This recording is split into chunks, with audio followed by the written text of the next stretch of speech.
स्वर्गीय कांशीराम जन्मोत्सव समिति ने मनाई उनकी 90वीं जयंती। बुद्ध विहार चक्कीपाट पर आयोजित कार्यक्रम में सभी को उनको स्मरण किया।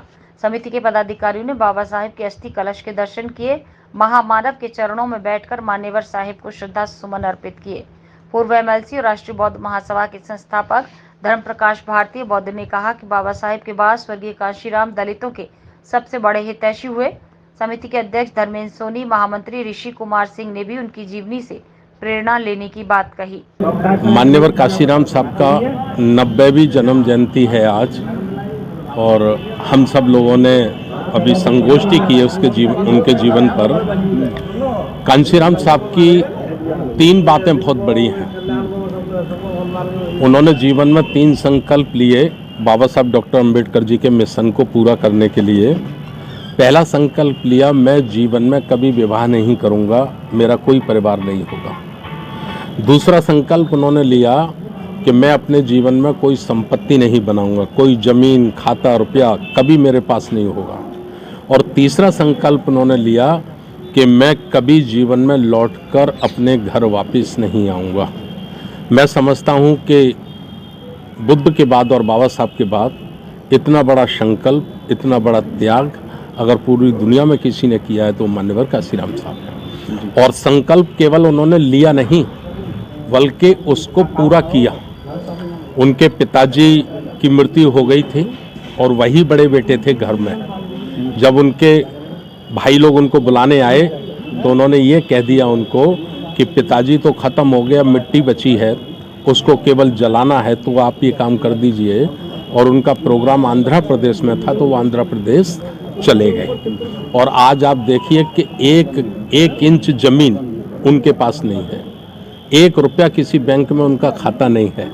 तो बहुत बड़ा काम मान्यवर कांशीराम साहब ने किया है।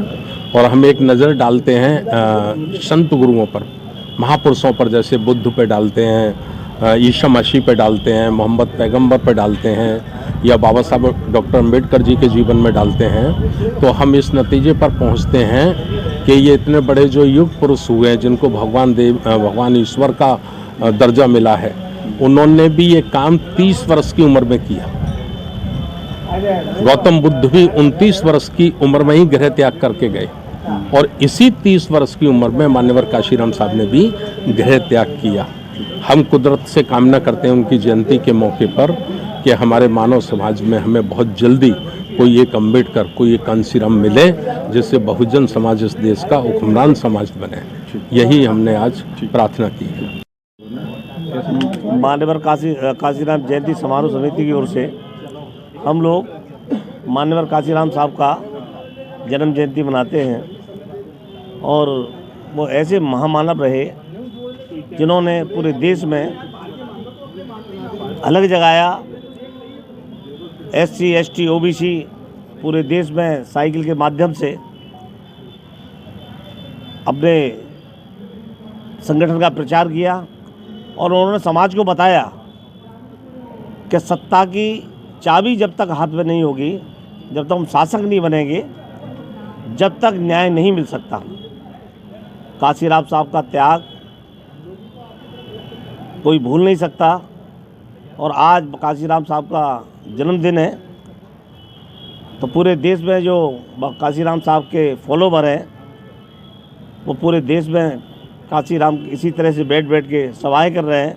और कांशीराम का जो आदर्श है, कांशीराम ने एक दिशा निर्देश दिया है, उसमें चलने का संकल्प ले रहे हैं। इसी कड़ी में हम लोग आज यहाँ इकट्ठा हुए हैं, कांशीराम की यादें साझा की हैं और आगे उनके बताए हुए जो मार्ग है उनके चलने का प्रयास करेंगे।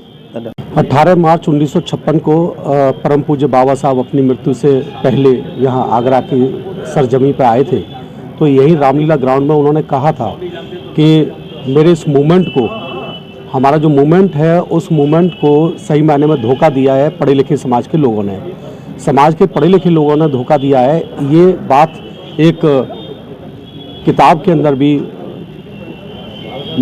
हुई, तो उसको परम पूज्य मान्यवर कांशीराम साहब के जो कर्मचारी थे दीना भाना जी, उनके माध्यम से मान्यवर कांशीराम साहब को ज्ञात हुआ कि यहाँ पर आए, उन्होंने देखा कि भाई उन्होंने बाबा साहब ने इतनी बड़ी बात कही है तो क्यों कही है। तो उन्होंने ये जानने का प्रयास करा और जानने का प्रयास किया तो इस नतीजे पर पहुंचे कि हमारे जो पढ़े लिखे समाज के लोग हैं वो बाबा साहब के नाम पर, रिजर्वेशन के नाम पर नौकरी लेकर के और समाज से अलग हो जाते हैं। समाज को वो अपने कदमों पर खड़ा करने के लिए, राजनीतिक अलग जगाने के लिए कोई कार्य नहीं करते।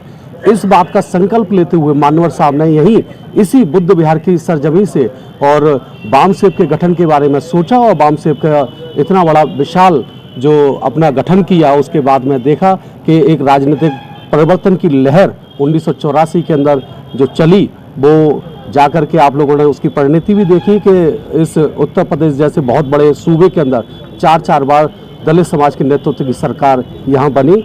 इन्हीं आज के इस दिन पर हम मान्यवर साहब को श्रद्धा सुमन अर्पित करते हैं। जय भीम, जय भारत। आज हम लोग मान्यवर काशीराम जी की 90वीं जन्म जयंती मनाने के लिए यहाँ उपलब्ध हुए, क्योंकि जिस तरह से मान्यवर काशीराम जी ने बाबा साहब के बाद में हम लोगों में एक नई सोच पैदा करी, जो हम लोग बाबा साहब के बाद में सोए हुए थे।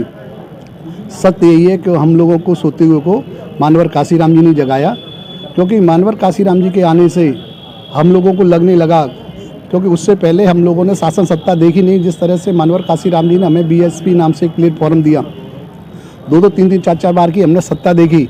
अगर आज मान्यवर काशीराम 10 वर्ष तक और जीवित रहते तो मैं अच्छी तरह कह सकता हूँ कि कई प्रदेशों में हमारी सरकार होती और देश में भी हमारा कब्जा होता, क्योंकि मान्यवर काशीराम एक ऐसे मसीहा थे जिन्होंने निस्वार्थ भाव से पार्टी को आगे बढ़ाया।